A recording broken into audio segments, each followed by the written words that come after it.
क्या क्या करूं ऐसे? क्या क्या करने के लिए कर ही रही हो क्या आप? बोलना जब से स्टार्ट कर दूं मैं?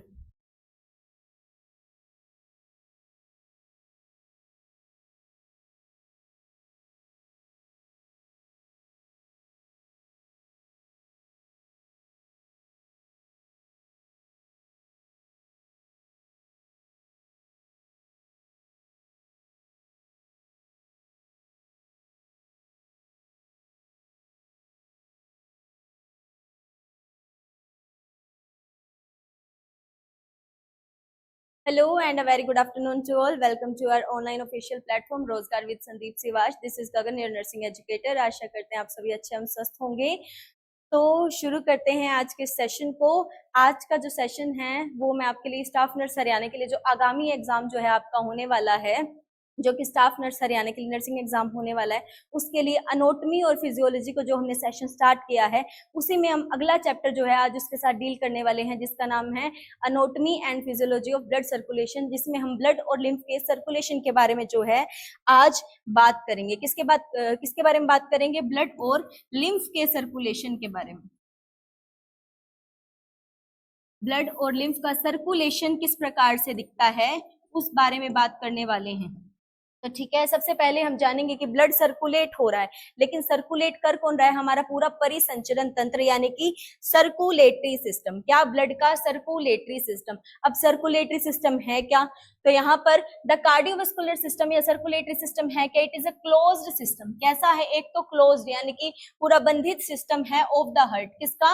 हार्ट का क्लोज्ड सिस्टम है. और ब्लड वेसल का जो कार्डियोवास्कुलर सिस्टम है कैसा है? बिल्कुल क्लोज्ड सिस्टम है. किसका?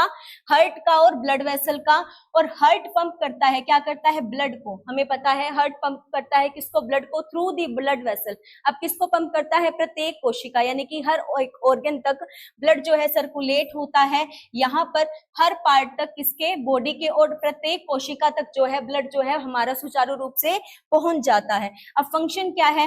फंक्शन है, ब्लड का फंक्शन क्या है? डिलीवर करना ऑक्सीजन को और न्यूट्रिएंट यानी कि पोषक तत्वों को और ऑक्सीजन को डिलीवर करना. किस तक डिलीवर करना भाई?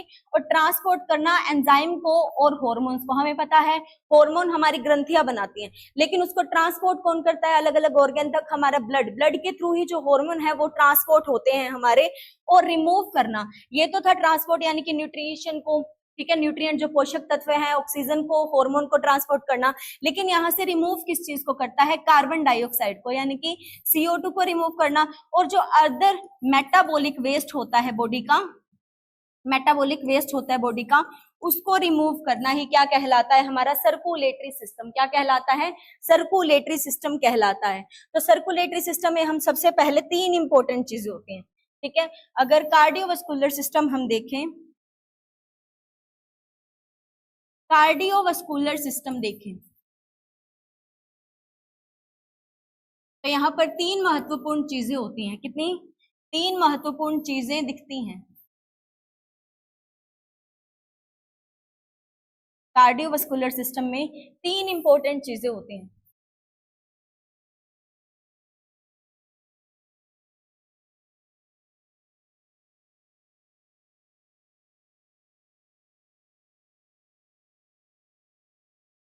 ठीक है, तो सबसे पहले होती है हमारी ब्लड और लिम्फ. क्या होता है? ब्लड और लिम्फ. ठीक है, नेक्स्ट होती है हमारी ब्लड की वेसल्स, जिसके थ्रू ब्लड पहुंचेगा डिफरेंट हिस्सों तक. और लास्ट में है हमारा क्या? हार्ट. क्या होगा? हार्ट. जिसके थ्रू जो है हार्ट क्या करता है? सारी बॉडी में पंप करता है किसको? ब्लड को.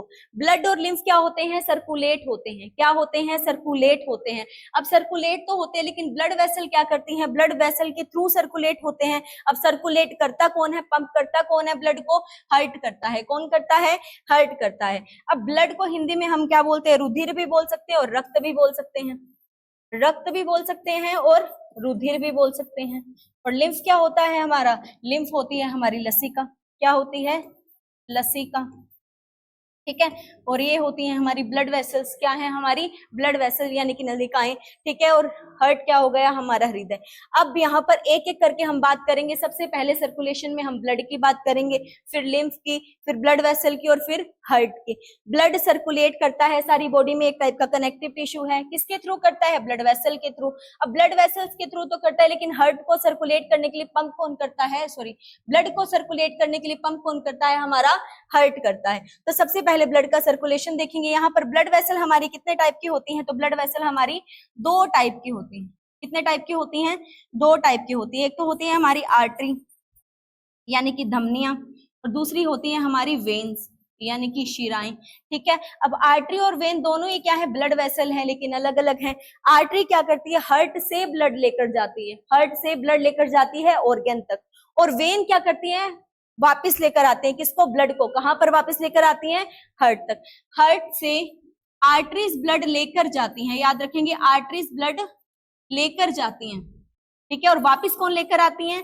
वेन लेकर आती है, यानी कि शिराएं लेकर आती हैं, ठीक है। तो आर्टरी क्या करती हैं? ब्लड को अवे फ्रॉम द हार्ट लेकर जाती हैं, और टुवर्ड्स द हार्ट कौन लेकर के आती हैं? वेन लेकर के आती हैं। तो इसका मेजर डिफरेंस हम जो है याद रखेंगे, ठीक है। यहाँ पर क्या डिफरेंस है वो हम याद रखेंगे, आर्टरी और वेन के बीच का। अब हमारा ब्लड और लिम्फ क्या है? ब्लड और लिम्फ के बीच में अगर डिफरेंस देखें, ब्लड क्या है और लिम्फ क्या है? ब्लड और लिम्फ क्या क्या है? ठीक है, ब्लड और लिम्फ यानी कि रक्त और लसिका क्या है? अब यहाँ पर ब्लड जो है सर्कुलेट करता है, कौन करता है? हार्ट करता है। तो यहाँ पर हार्ट क्या है? एक मेन ऑर्गन है। हार्ट क्या है? मेन ऑर्गन है। यहाँ पर याद रखेंगे, एक माइनर सा डिफरेंस है और जो मेजर इफेक्ट डालेगा यहाँ पर। हार्ट यहाँ पर मेन ऑर्गन है, बिना हार्ट के ब्लड पंप नहीं हो सकता बॉडी में, बॉडी की अलग अलग कैविटीज तक, यहाँ पर ऑर्गन तक ब्लड जो है नहीं पहुंचेगा। लेकिन लिम्फ के सर्कुलेशन के लिए heart is not important, heart is not important. यहाँ पर हृदय जो है इंपॉर्टेंट नहीं है, ठीक है। याद रखेंगे कि अगर ब्लड का सर्कुलेशन हो रहा है तो हार्ट क्या है? वहां पर मेन ऑर्गन है। लेकिन लिम्फ के सर्कुलेशन में हार्ट मेन ऑर्गन तो क्या, हार्ट की जरूरत ही नहीं है, वहां पर हार्ट पंप नहीं करता लिम्फ को। और क्या एक डिफरेंस याद कर रखेंगे? और डिफरेंस हम याद रखेंगे कि यहाँ पर हमें पता है हार्ट जो है वो भेजता है सारा का सारा ब्लड ऑर्गन तक। हार्ट जो है ऑर्गन तक भेजता है सारा ब्लड, और ऑर्गन वापस कहां तक भेजते हैं? हार्ट तक, ठीक है। हार्ट सारा ब्लड कहां पर पंप करता है? ऑर्गन पर। कौन सा? ऑक्सीजनेटेड। और वापस कौन सा जाता है? इम्प्योर यानी कि डीऑक्सीजनेटेड ब्लड जाता है थ्रू द सुपीरियर और इंफीरियर वेना कावा। यहाँ पर ये क्या है? दोनों डायरेक्शन में है। लेकिन अगर किसकी बात करें, लिम्फ सर्कुलेशन की बात करें, तो वहां पर सिर्फ क्या है? ऑर्गन तक, यानी कि लिम्फ सिर्फ कहां तक जाता है? यहाँ पर हार्ट है और ऑर्गन है, तो यहां से ऑर्गन से जाता है क्या हमारा? क्या लिम्फ जाता है कहां तक? हार्ट तक जाता है। हार्ट पंप नहीं करता वहां पर, ऑर्गन जो है लिम्फ सर्कुलेट करते हैं, लिम्फ से सर्कुलेशन होती है कहां तक? हार्ट तक। तो याद रखेंगे ये हमारा यूनिडायरेक्शनल है। क्या है? यूनिडायरेक्शनल है, केवल एक डायरेक्शन में होता है सर्कुलेशन, ठीक है। लिम्फ का सर्कुलेशन केवल एक डायरेक्शन में होता है, यानी कि यूनि डायरेक्शनल होता है। लेकिन ये क्या है? बाई डायरेक्शनल है, यानी कि दोनों तरफ होता है। हार्ट से ऑर्गन तक भी पंप होता है, और ऑर्गन से दोबारा ब्लड कहाँ जाएगा? हार्ट तक भी जाता हुआ हमें दिखता है। तो यहाँ पर ये दोनों डायरेक्शन में है, लेकिन यहाँ पर ये सिर्फ यूनि डायरेक्शनल में है, ठीक है। ये था हमारा ब्लड और लिम्फ में थोड़ा सा क्या यहाँ पर डिफरेंस। तो मैंने आपको बताया कि यहाँ पर मेन चीजें तीन है, और हम धीरे धीरे कर कार्डियोवास्कुलर सिस्टम में क्या पढ़ेंगे? ब्लड पढ़ेंगे, लिम्फ पढ़ेंगे, फिर ब्लड वेसल, और फिर कहाँ जाएंगे? हार्ट तक। तो सबसे पहले आज हम टॉपिक जो है स्टार्ट करेंगे वो है हमारा ब्लड वाला। कौन सा? ब्लड क्या है, ठीक है, या रुधिर क्या है, रक्त क्या है। चलिए स्टार्ट करते हैं। मेन हेडिंग क्या बनाएंगे हमारे? ब्लड की। ब्लड क्या है? ब्लड बह रहा है बॉडी में, ठीक है, बॉडी में वाहिकाओं में बह रहा है। तो जो बह रहा है वो क्या है? ब्लड है। हिंदी में इसको क्या बोलते हैं? रुधिर। रुधिर बोलते हैं ब्लड को। और क्या बोलते हैं? रक्त कहा जाता है। और क्या कहा जाता है? रक्त कहा जाता है किसको? ब्लड को। अब ब्लड क्या है? ब्लड के बारे में सबसे पहली बात नोट करेंगे कि ये एक टाइप का क्या है? कनेक्टिव टिश्यू है। ठीक है, blood is a fluid connective tissue. सबसे पहले क्या है? ब्लड है क्या? Blood is a fluid connective tissue. Connective tissue. Blood क्या है? एक फ्लूइड कनेक्टिव टिश्यू है, यानी कि कौन सा? फ्लूइड, यानी कि तरल संयोजी ऊतक है क्या हमारा? ब्लड। अब तरल संयोजी ऊतक तो है, अगर संयोजी ऊतक है, मान लीजिए मैंने बोला कनेक्टिव टिश्यू है, यानी कि संयोजी ऊतक तो है। अब संयोजी ऊतक है तो इसका ओरिजिन क्या होगा? मीजोडर्मल होगा। क्या होगा? मीजोडर्मल ओरिजिन होगा। क्या होगा? मीजोडर्मल ओरिजिन होगा हमारे हार्ट का।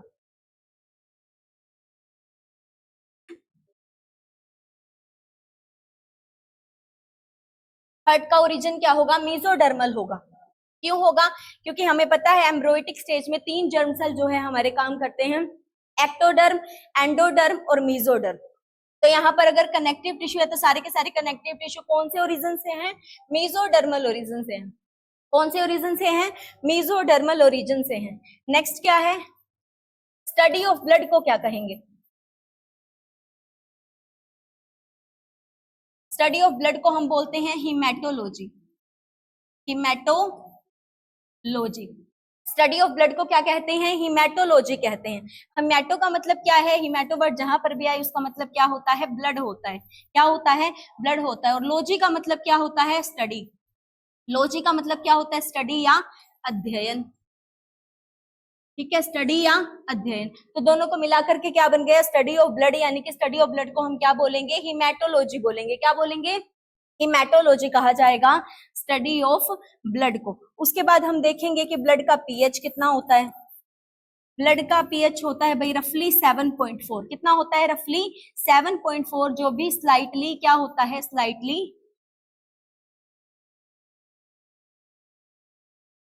बेसिक इन नेचर होता है, यानी कि हल्का क्या होता है? क्षारीय होता है। हल्का क्या होता है? क्षारीय होता है नेचर के अंदर। इसका पीएच कितना दिखता है? 7.4 दिखता है, जो कि क्या होता है?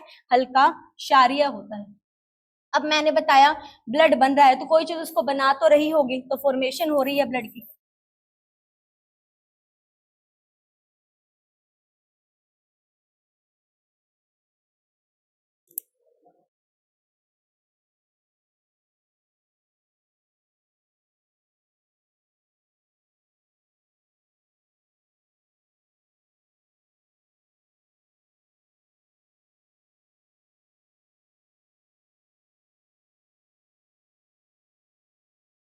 तो फॉर्मेशन ऑफ ब्लड को हम क्या बोलते हैं? हिमेटोपोइसिस।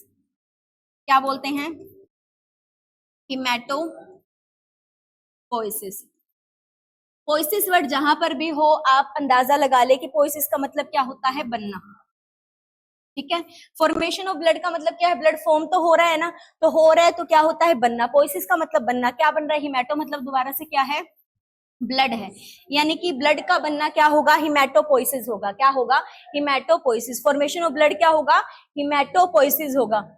पीएच कितना दिखेगा? 7.4 दिखेगा, जो कि स्लाइटली क्या होता है? बेसिक होता है नेचर के अंदर। अगर हमसे पूछें कि यहाँ पर इसका प्रिंसिपल ऑफ फ्लो क्या होता है, यानी कि कौन से प्रिंसिपल, यानी कि सिद्धांत पर ब्लड जो है फ्लो करता है, ब्लड जो है फ्लो करता है, कौन से सिद्धांत पर करता है? यहाँ पर ब्लड जो है फ्लो करता है हाइड्रोलिक प्रिंसिपल पर, हाइड्रोलिक प्रेशर प्रिंसिपल पर। ठीक है, हाइड्रोलिक प्रेशर प्रिंसिपल पर।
होप मेरी ऑडियो और वीडियो आप तक सुचारू रूप से पहुंच रही होगी।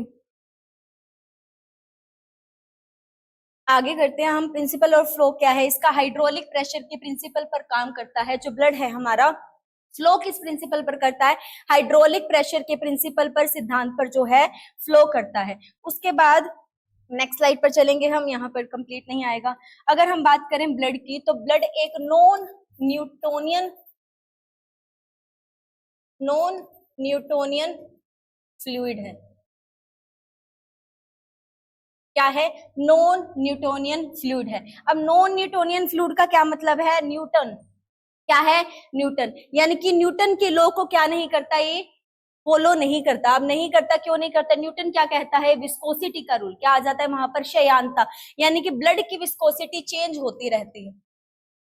Viscosity of blood getting changed. ठीक है, ब्लड की जो विस्कोसिटी है, ब्लड की जो क्षयांता है, वो चेंज होती रहती है, यानी कि परिवर्तित होती रहती है। इसीलिए कैसे एक नॉन न्यूटोनियन फ्लूइड है, यानी कि इसकी विस्कोसिटी, गाढ़ापन, जो कंसिस्टेंसी होती है वो क्या होती है? चेंज होती रहती है। अगर किसी फ्लूइड की कंसिस्टेंसी चेंज होती है तो वो क्या है? नॉन न्यूटोनियन फ्लूइड है। अगर किसी फ्लूइड की कंसिस्टेंसी चेंज नहीं होती तो वो कौन सा होगा आपका? न्यूटोनियन फ्लूइड होगा। कौन सा होगा? न्यूटोनियन, यानी कि न्यूटन के नियम को जो है मानने वाला फ्लूइड होगा। लेकिन ब्लड कैसा है हमारा? नॉन न्यूटोनियन फ्लूइड है, यानी कि इसकी विस्कोसिटी क्या है? गेटिंग चेंज, यानी कि वो चेंज होती रहती है। उससे पहले क्या देखा हमने कि ये क्या है? फ्लूइड कनेक्टिव टिश्यू है। क्या है? फ्लूइड कनेक्टिव टिश्यू है। तो हम एक बात और याद रखेंगे यहाँ पर कि ब्लड में कोशिका विभाजन नहीं होता। No power of cell division, no power of cell division. ठीक है, यहाँ पर कोशिका विभाजन नहीं होता ब्लड में। अगर ब्लड में कोशिका विभाजन नहीं होता तो हमने क्या कहा था यहाँ पर कि ब्लड तो क्या है? एक फ्लूइड कनेक्टिव टिश्यू है। फ्लूइड कनेक्टिव टिश्यू है तो मतलब क्या? संयोजी उत्तक है। उत्तक है तो मतलब क्या? वहां पर कनेक्टिव टिश्यू है, तो वहां पर क्या होगा? हमेशा क्या होगा? कोशिका का विभाजन होगा। लेकिन अभी मैंने आपको बताया कि यहाँ पर सेल डिवीजन होता ही नहीं, क्योंकि इसके पास पावर ही नहीं है सेल को डिवाइड करने की। तो यहाँ पर इसको हम फॉल्स कनेक्टिव टिश्यू भी कहते हैं। क्या कहते हैं? फॉल्स कनेक्टिव टिश्यू भी कहा जाता है। किसको? ब्लड को। ठीक है, ब्लड को हम क्या बोलते हैं? फॉल्स कनेक्टिव टिश्यू भी कहते हैं। क्यों कहते हैं? क्योंकि संयोजी उत्तक तो है, लेकिन कौन सा है? झूठा है। क्यों है? क्योंकि यहाँ पर सेल डिवीजन की कैपेबिलिटी इसके पास नहीं है। ठीक है, सेल डिवीजन की कैपेबिलिटी इसके पास नहीं है। अब यहाँ पर ब्लड बनता तो है, लेकिन कितनी मात्रा में? तो ब्लड की वैल्यू कितनी होती है? तकरीबन 5 से 5.5 लीटर। कितना होता है? 5 से 5.5 लीटर होता है। कितना होता है? 5 से 5.5 लीटर इसकी वैल्यू दिखती है हमें। ऑन एवरेज एक इंसान के अंदर कितनी वैल्यू दिखती है? 5 से 5.5 लीटर दिखती है। किसकी? रक्त की, रुधिर की वैल्यू। अब यहाँ पर दिखती तो है। यहाँ पर अगर हम बात करें कि बॉडी का ये कितने प्रतिशत है, यानी कि ब्लड बॉडी का कितने परसेंट बनाता है, तो it consistent around 7 to 8% of body. 7 to 8% of body, जो कि रफली 1/13 पार्ट होती है बॉडी का। रफली 1/13 पार्ट होती है किसका? बॉडी का। कौन होती है? हमारी ब्लड जो है, रुधिर जो है, वो क्या है? तकरीबन 7 से 8% बनाता है, भाग बनाता है किसका? शरीर का। और यहाँ पर ये कितना होता है? अगर वहां पर हम शरीर के 13 हिस्से में अलग अलग करके देखें शरीर को, तो वहां पर एक हिस्सा किसका पाया जाता है? हमारा ब्लड का होता है। किसका होता है? ब्लड का होता है। अब ब्लड डोनेट भी करते हैं। अगर ब्लड डोनेशन में देखें, ब्लड डोनेशन में देखें, तो वहां पर ब्लड डोनेट अगर करते हैं तो वहां पर सबसे ज्यादा क्या होता है? आरबीसी डोनेट की जाती है। क्या की जाती है? आरबीसी डोनेट की जाती है। ठीक है, किसका डोनेशन करते हैं? आरबीसी का। वैसे डब्ल्यूबीसी का भी कर सकते हैं, प्लेटलेट्स का भी कर सकते हैं, लेकिन अधिकतम मात्रा में क्या डोनेट किया जाता है? आरबीसी डोनेट किए जाते हैं। आरबीसी तो डोनेट किए जाते हैं। अब स्टोर कहां पर होंगे? Storage in blood banks, storage in blood bank. RBC कहाँ पर स्टोर किए जाएंगे? ब्लड बैंक के अंदर किए जाएंगे। ठीक है भाई, ब्लड बैंक के अंदर किए जाएंगे। तो अब यहाँ पर ब्लड बैंक के अंदर तो किए जाएंगे, लेकिन कितने दिनों तक? 42 दिनों तक। क्या कितने दिनों तक? 42 दिनों तक, 442 डेज, 442 डेज। अब मिक्स क्या किया जाएगा ब्लड में? ब्लड को मिक्स किया जाएगा। किसके साथ मिक्स किया जाएगा? सोडियम सिट्रेट के साथ। किसके साथ? सोडियम सिट्रेट के साथ। याद रखेंगे किसके साथ? सोडियम सिट्रेट के साथ। ठीक है, अब यहां पर ये एक यूनिट पूछ ली जाती है। एक यूनिट आरबीसी में कितना ml होता है? तो यहाँ पर याद रखेंगे, एक यूनिट आरबीसी में 350 ml होता है। कितना होता है? 350 ml होती है एक यूनिट आरबीसी। एक यूनिट आरबीसी कितनी होती है भाई? 350 ml होती है। कितनी होती है? 350 ml होती है एक यूनिट आरबीसी। ब्लड डोनेशन करते हैं तो वहां पर अलग अलग कंपोनेंट ब्लड के सेल हम डोनेट कर सकते हैं, लेकिन अधिकतम मात्रा में किसको डोनेट करते हैं? आरबीसी को डोनेट करते हैं। अब स्टोरेज हो रही है इसके ब्लड बैंक में, तो कितने दिन के लिए कर सकते हैं हम इसको स्टोर? 42 डेज के लिए कर सकते हैं। ब्लड को मिक्स किसके साथ करके रखते हैं? सोडियम सिट्रेट के साथ। किसके साथ? सोडियम सिट्रेट के साथ मिक्स करके रखते हैं। एक यूनिट आरबीसी में कितना होता है? 350 ml होते हैं। कितने होते हैं? 350 ml यहाँ पर होता है। यहाँ पर 450 ml भी आएगा कई बार, लेकिन उसके साथ क्या होते हैं? डब्ल्यूबीसीज में मिक्स होते हैं। तो यहाँ पर हम याद रखेंगे 350 ml है। ये कितना है? 350 ml है। अब एक पूछी जाती है हीमोक्रिटिक वैल्यू क्या होती है? हीमोक्रिटिक वैल्यू क्या होती है? हीमोक्रिटिक वैल्यू, तो हम याद रखेंगे हीमोक्रिटिक वैल्यू से क्या तात्पर्य है कि हीमोक्रोटिक वैल्यू यानी कि ब्लड में, यानी कि रक्त में किसकी? रक्त कोशिकाओं की मात्रा। ब्लड में रक्त कोशिकाओं की मात्रा, यानी कि ब्लड में ब्लड के सेल्स की मात्रा, कोशिकाओं की मात्रा। ब्लड में ब्लड कोशिकाओं की मात्रा, यानी कि ब्लड की कोशिकाएं होती कौन सी है? आरबीसी की, डब्ल्यूबीसी की एंड प्लेटलेट्स की, और प्लेटलेट्स की। आरबीसी, डब्ल्यूबीसी और प्लेटलेट्स की मात्रा क्या कही जाएगी? ब्लड में रक्त कोशिकाओं की मात्रा, जो कि कही जाती है हीमोक्रिटिक वैल्यू, जो कि क्या होती है? हीमोक्रिटिक वैल्यू होती है। अब हीमोक्रिटिक वैल्यू को मापने के यंत्र को क्या कहा जाता है? अब इसके यंत्र का क्या नाम है, यानी कि अपरेटस का क्या नाम है? तो अपरेटस का नाम हम याद रखेंगे, क्या होता है? हिमेटोसाइटोमीटर या हिमेटोसाइटोमीटर। यंत्र का क्या नाम है? हिमेटोसाइटोमीटर। क्या है? हिमेटोसाइटोमीटर। यंत्र को क्या बोलेंगे? हिमेटोसाइटोमीटर कहा जाता है। क्या कहा जाता है? हिमेटोसाइटोमीटर। इसी के साथ में याद रखेंगे बर्थ प्लेस क्या होती है? बर्थ प्लेस ऑफ ब्लड किसको कहा जाता है? बर्थ प्लेस ऑफ ब्लड किसको कहा जाता है? तो बर्थ प्लेस ऑफ ब्लड हम याद रखेंगे किसको कहा जाता है? स्प्लीन को कहा जाता है। किसको कहा जाता है? स्प्लीन को कहा जाता है, प्लीहा को कहा जाता है। क्या? बर्थ प्लेस किसकी? रक्त की। रक्त की बर्थ प्लेस किसको कहा जाता है? स्प्लीन को कहा जाता है। रक्त में सबसे ज्यादा क्या पाई जाती है? आरबीसी। कौन सी सेल्स पाई जाती हैं? आरबीसी। हमारे शरीर में सबसे ज्यादा पाई जाने वाली सेल्स भी कौन सी हैं? आरबीसी हैं, यानी कि लाल रक्त कणिकाएं हैं, रेड ब्लड सेल्स हैं। क्या है? रेड ब्लड सेल है। तो ब्लड क्या है हमारा? ब्लड हमारा एक फ्लूइड कनेक्टिव टिश्यू है। याद रखेंगे क्या है? फ्लूइड कनेक्टिव टिश्यू है। अब फ्लूइड कनेक्टिव टिश्यू है, कनेक्टिव का मतलब क्या है? मीजोडर्मल है ओरिजिन में। क्या है? मीजोडर्मल। कितनी जर्म सेल होती है? 3 जर्म सेल होती है। कितनी जर्म सेल होती है? 3 जर्म सेल होती है। कौन सी? एंडोडर्म, एक्टोडर्म और मीजोडर्म। मीजोडर्म। ठीक है, तो यहाँ पर क्या होता है? 3 जर्म सेल है, तो हमारा ब्लड जो है वो भी कहीं से बना है। तो ब्लड कहाँ से बनता है? हिमेटोपोइटिक। कौन सी सेल से? स्टेम सेल से। इन्हीं को क्या बोला जाता है? स्टेम सेल बोला जाता है। तो ये भी बात हम नोट कर लेंगे कि यहाँ पर ब्लड का ओरिजिन क्या है? ब्लड का ओरिजिन क्या है? Origin of blood. तो ब्लड का ओरिजिन क्या है? ब्लड क्या है हमारा? हिमेटोपोइटिक स्टेम सेल से बनता है। किससे? हिमेटोपोइटिक स्टेम सेल से बनता है। याद रखें किससे बनता है? हिमेटोपोइटिक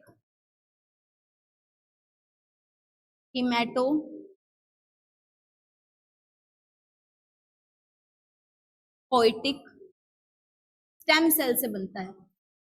स्टेम सेल्स से बनता है। ठीक है, कौन सी सेल से बनता है? हिमेटोपोइटिक स्टेम सेल से बनता है, या HCSC भी बोलते हैं इसको। क्या बोलते हैं? HCS भी बोलते हैं। हिमेटोपोइटिक स्टेम सेल से बनता है। अब यहाँ से तीनों की तीनों हमारी जो RBC है वो भी बनती है। ठीक है, WBC है वो भी बनती है, और यहीं से क्या बनती है? हमारी प्लेटलेट्स। क्या बनती है? यहीं से बनती है हमारी प्लेटलेट्स बनती है। ठीक है, तो यहाँ पर ओरिजिन क्या है ब्लड का? हिमेटोपोइटिक स्टेम सेल बनाते हैं। कि यहाँ पर भ्रूण अवस्था में भी कहीं से बना होगा ना, तो कहाँ से बनती है सारी चीजें? स्टेम सेल से। कौन सा? हिमेटोपोइटिक। पोइटिक मतलब बनना, हिमेटो मतलब फिर से ब्लड। ठीक है, तो यहाँ से ब्लड की सेल बनती है। RBC, WBC और प्लेटलेट्स तीनों यहीं से बनती है। ठीक है, तीनों यहीं से बनती हुई दिखती है हमें। उसके बाद यहाँ पर इसका पीएच कितना है? स्लाइटली बेसिक होता है। कितना है? रफली 7.4 है। रफली कितना है? 7.4 है। इसकी स्टडी को क्या कहा जाता है? हिमेटोलॉजी। क्या कहा जाता है? हिमेटोलॉजी। लॉजी का मतलब क्या है? अध्ययन। हिमेटो वर्ड का मतलब क्या है? सीधा सीधा ब्लड। और यहाँ पर ये क्या होता है? हल्का क्षारीय होता है, यानी कि स्लाइटली बेसिक होता है नेचर के अंदर। Formation of blood. अब ब्लड बन रहा है तो बनने की प्रक्रिया को क्या बोलेंगे? हिमेटोपोइसिस। पोइसिस मतलब बनना। हिमेटो मतलब सीधा तात्पर्य किससे है? ब्लड से। अब ये कौन से प्रिंसिपल ऑफ फ्लो पे काम करता है ब्लड? Hydraulic pressure principle. कौन सा? हाइड्रोलिक प्रेशर लॉ या प्रिंसिपल पर काम करता है हमारा ब्लड। हमारा ब्लड कहां पर काम करता है? यहाँ पर कौन से प्रेशर पर? हाइड्रोलिक प्रेशर लॉ पर काम करता है। कौन से कानून पर? हाइड्रोलिक प्रेशर लॉ के प्रिंसिपल पर, सिद्धांत पर कार्य करता है हमारा ब्लड। नेक्स्ट है, ब्लड क्या है? एक नॉन न्यूटोनियन फ्लूइड है, यानी कि न्यूटन के नियम को मानता नहीं है। तो यहाँ पर इसकी विस्कोसिटी जो है चेंज होती रहती है। जो श्यानता है इसकी ब्लड की श्यानता जो है वो चेंज होती रहती है। इसकी कंसिस्टेंसी चेंज होती रहती है। तो ये कैसा है? नॉन न्यूटोनियन फ्लूइड है। कैसा है? नॉन न्यूटोनियन फ्लूइड है। न्यूटोनियन फ्लूइड होता तो क्या होता? यहाँ पर इसकी कंसिस्टेंसी सेम रहती। अब इसमें हमने बोला कि यहाँ पर एक क्या फॉल्स कनेक्टिव टिश्यू है। फॉल्स कनेक्टिव टिश्यू क्यों है? क्योंकि यहाँ पर इसके पास पावर नहीं है। किस चीज की पावर नहीं है? कोशिका को विभाजित करने की पावर इसके पास नहीं है, इसीलिए क्या है? फॉल्स कनेक्टिव टिश्यू है। अब ब्लड की वैल्यू कितनी होती है? तकरीबन 5 से 5.5 लीटर। कितनी? तकरीबन 5 से 5.5 लीटर कम होती है। अब लेडीज में जो है ब्लड आधा लीटर कम होता है। लेडीज में ब्लड आधा लीटर कम होता है। कम क्यों होता है? शरीर में अधिकतम जो ऑर्गन है वो जो लेडीज में क्या है? कम दिखते हैं। थोड़े से वेट के अंदर क्या दिखते हैं? कम दिखते हैं। हार्ट की बात करें तो भी जो है 250 ग्राम ही होता है सिर्फ। यहाँ पर क्यों होता है ऐसा? क्योंकि उनका जो फिजिक होते, जो लेडीज की फिजिक होती है वो भी अगर कंपैरिजन करे जेंट से, मतलब इंसान में अगर कंपैरिजन करे लेडीज का जेंट से, तो वहां पर थोड़ी सी फिजिक क्या होती है? उनकी कम होती है। अगर शरीर का आकार जो है वही कम है तो वहां पर जो ऑर्गन होंगे, जो ब्लड सर्कुलेट हो रहा है उसका भी क्या होगा? साइज थोड़ा सा क्या हो जाएगा? कम हो जाएगा। इसी वजह से आधा लीटर जो है ब्लड कम पाया जाता है। किनके अंदर? लेडीज के अंदर। बाकी नॉर्मल अगर एवरेज वैल्यू पूछे तो कितनी है? 5 से 5.5 लीटर है। अब ब्लड में होता क्या है? ब्लड जो है कंसिस्टेंट करता है, यानी कि घेरता है। कितने प्रतिशत हिस्सा? 7 से 8% हिस्सा होता है हमारी पूरे मानव शरीर का ऑन एवरेज। अगर 13 भाग में तोड़ दे बॉडी को तो बॉडी का 1/13वां हिस्सा, 1/13वां हिस्सा होता है क्या? ब्लड पूरे मानव शरीर का। उसके बाद अब ब्लड डोनेट करते हैं, लेकिन ब्लड में क्या चीज ज्यादा डोनेट करते हैं? हम आरबीसी को डोनेट करते हैं। किसको डोनेट करते हैं? आरबीसी को डोनेट करते हैं।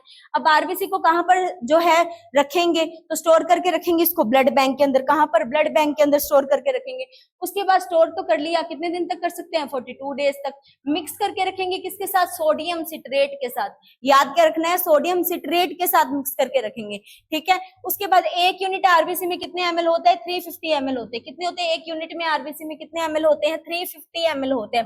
हीमोक्रिटिक वैल्यू क्या है? आपसे पूछे कि हीमोक्रिटिक वैल्यू क्या है, पूछी जाती है वैसे तो। ब्लड में रक्त कोशिकाओं की मात्रा, ब्लड में जो ब्लड की सेल्स होती है उनकी मात्रा को हम क्या बोलते हैं? हीमोक्रिटिक वैल्यू। क्या बोलते हैं? हीमोक्रिटिक वैल्यू। तो वहां पर आरबीसी, डब्ल्यूबीसी और प्लेटलेट तीनों होती हैं। क्या होती हैं?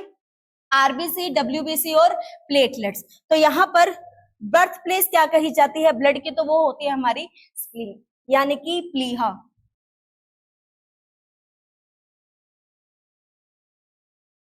स्प्लीन को हिंदी में क्या बोलते हैं? प्लीहा बोलते हैं। प्लीहा कहाँ पर होती है? स्प्लीन कहाँ पर होती है? हमारे स्टमक के ऊपर एक छोटा सा ऑर्गन होता है जिसको हम क्या बोलते हैं? स्प्लीन बोलते हैं। एम्ब्रोइटिक स्टेज में अब ब्लड की आरबीसी बनती कहाँ है? आरबीसी बनती है रेड बोन मैरो से।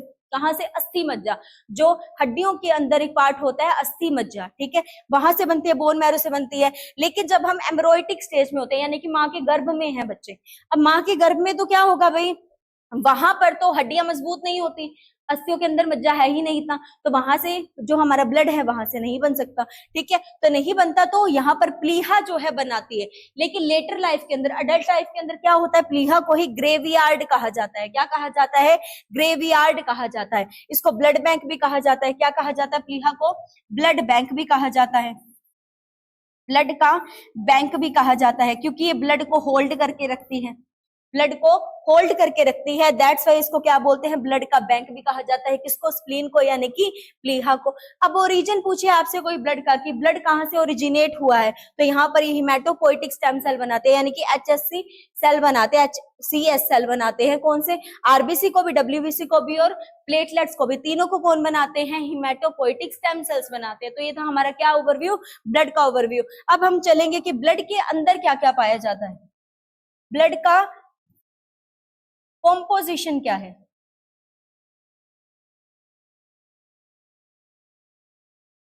कॉम्पोजिशन ऑफ ब्लड, यानी कि रक्त के अंदर क्या क्या चीजें हैं, ठीक है, रक्त तो है लेकिन कॉम्पोजिशन क्या है ब्लड का, रक्त के अंदर क्या क्या है, ठीक है, रक्त के अंदर क्या क्या चीजें हैं। तो सबसे पहले रक्त में है पहले प्लाज्मा,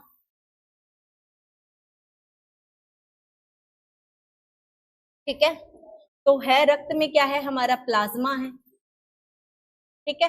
दूसरा रक्त में क्या है? रक्त में ब्लड के सेल्स हैं। ब्लड में क्या है? ब्लड के सेल्स हैं,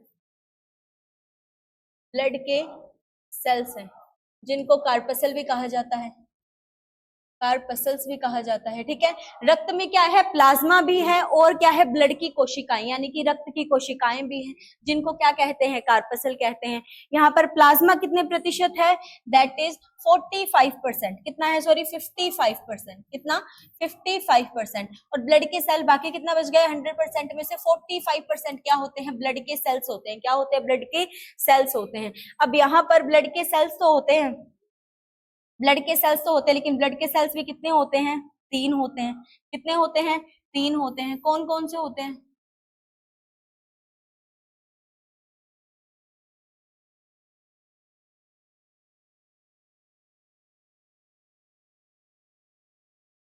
ब्लड के सेल्स होते हैं, कितने होते हैं? 3 होते हैं, ठीक है। कौन कौन से होते हैं अभी बात करेंगे उनके बारे में। तो यहाँ पर ब्लड के सेल होते हैं 3। एक होती है हमारी आरबीसी, दूसरी क्या होती है? हमारी डब्ल्यूबीसी, तीसरी क्या होती है? हमारी प्लेटलेट्स, ठीक है, तीसरी क्या होती है? हमारी प्लेटलेट्स होती हैं, ठीक है। यहाँ तक तो हमें पता है कि ब्लड में क्या है? ब्लड की सेल्स हैं, रक्त की कोशिकाएं हैं। कौन कौन सी कोशिकाएं हैं? आरबीसी यानी कि लाल रक्त कणिकाएं हैं, डब्ल्यूबीसी यानी कि श्वेत रक्त कणिकाएं हैं, प्लेटलेट्स हैं, ठीक है। आरबीसी की डेफिनेशन क्या है? Red blood cell. आरबीसी की डेफिनेशन क्या है? रेड ब्लड सेल, लाल रक्त कणिकाएं, ठीक है। डब्ल्यूबीसी क्या है? White blood cell, white blood cells हैं हमारी, ठीक है। प्लेटलेट्स हमारी प्लेटलेट्स ही हैं। तो यहाँ तक तो हमें पता है, यहाँ तक तो हमें पता है। अब क्या है? आरबीसी को हम बोलते हैं अरिथ्रोसाइट। क्या बोलते हैं? आरबीसी को अरिथ्रोसाइट कहा जाता है। आरबीसी का दूसरा नाम क्या है भाई? अरिथ्रोसाइट, अरिथ्रोसाइट्स। अरिथ्रोसाइट से क्यों कहते हैं? क्योंकि अरिथ्रो क्या है? ग्रीक लैंग्वेज का वर्ड है। अरिथ्रो ग्रीक लैंग्वेज का वर्ड है, जिसका मतलब क्या होता है? लाल। जिसका मतलब क्या होता है? लाल। और साइट का मतलब क्या होता है? हमारा जो सेल्स होती हैं, ठीक है। तो लाल रक्त कोशिकाओं को क्या बोलते हैं? हम अरिथ्रोसाइट बोलते हैं। वैसे डब्ल्यूबीसी को हम क्या बोलते हैं? डब्ल्यूबीसी को कहा जाता है ल्यूकोसाइट, ल्यूकोसाइट्स, ल्यूकोसाइट्स कहा जाता है। किसको कहा जाता है? डब्ल्यूबीसी को। प्लेटलेट्स को क्या कहा जाता है? थ्रोम्बोसाइट। प्लेटलेट्स को क्या कहा जाता है? थ्रोम्बोसाइट्स, थ्रोम्बोसाइट्स कहा जाता है। किसको? प्लेटलेट्स को। यहाँ पर प्लाज्मा है, मैंने क्या बोला, यहाँ पर प्लाज्मा है। प्लाज्मा का कलर क्या होता है, प्लाज्मा जो है यहाँ पर येलो कलर का होता है। प्लाज्मा कौन से कलर का होता है, येलो कलर का होता है। अब प्लाज्मा येलो कलर का क्यों होता है, किसकी वजह से, बिलीरुबिन की वजह से, जो लीवर पिगमेंट बनाता है बिलीरुबिन, उसकी वजह से यहाँ पर येलो कलर आ जाता है।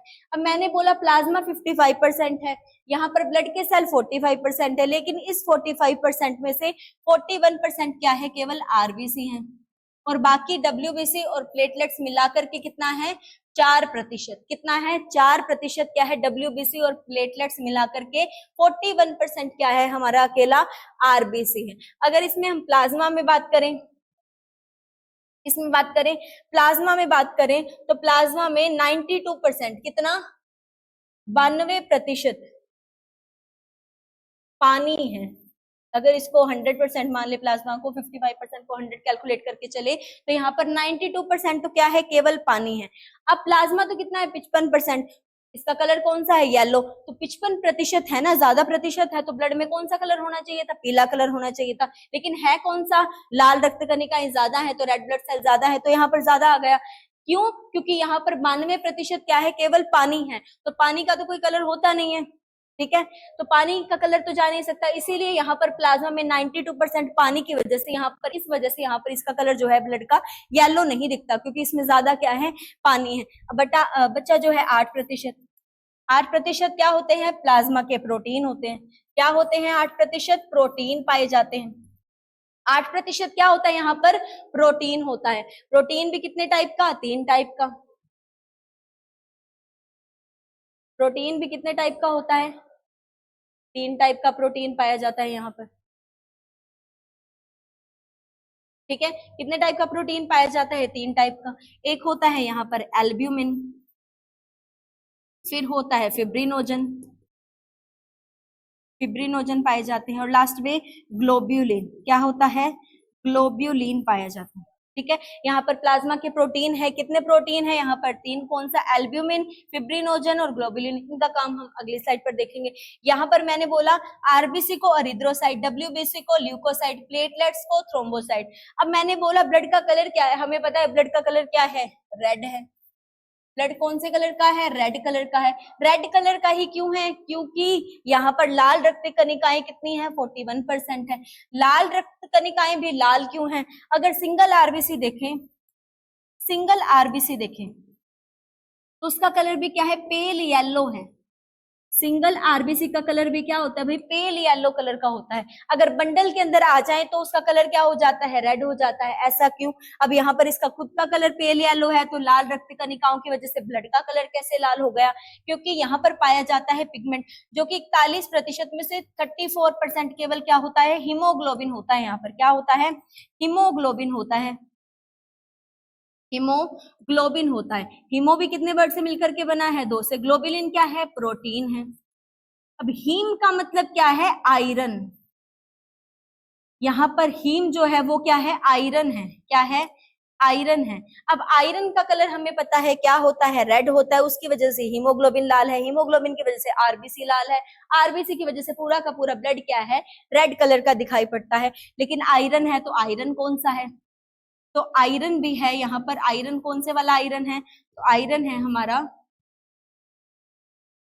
फेरस। कौन सा है, फेरस है। फेरस आयरन है, कौन सा, Fe++ वाला।